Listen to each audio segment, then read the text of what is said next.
In today's video, I'm going to teach you how to create a stage channel in Discord.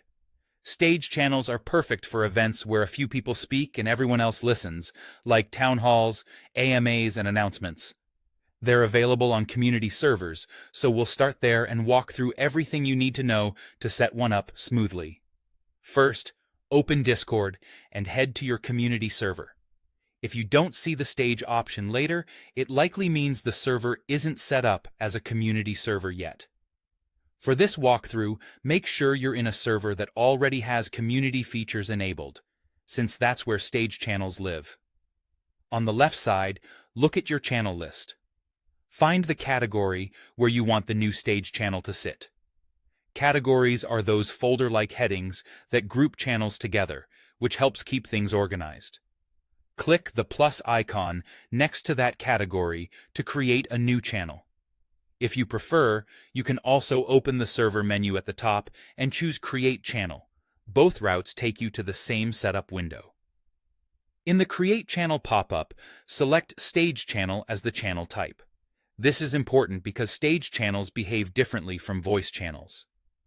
They are designed so speakers are on stage and everyone else is in the audience by default, which keeps discussions focused and prevents crosstalk.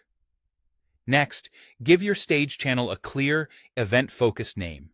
You might call it Town Hall, AMA Stage, or something descriptive that tells members what to expect. Consistent naming helps your community find the right place quickly. Once you've typed in the name, click Next to continue.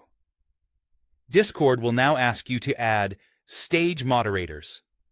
These are the trusted people or roles who can manage the stage, bringing speakers on and off stage, muting or moving audience members, and keeping the session running smoothly.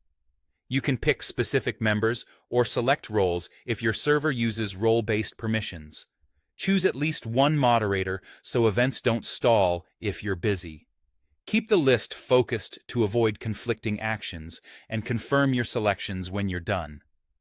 Finally, click Create Channel.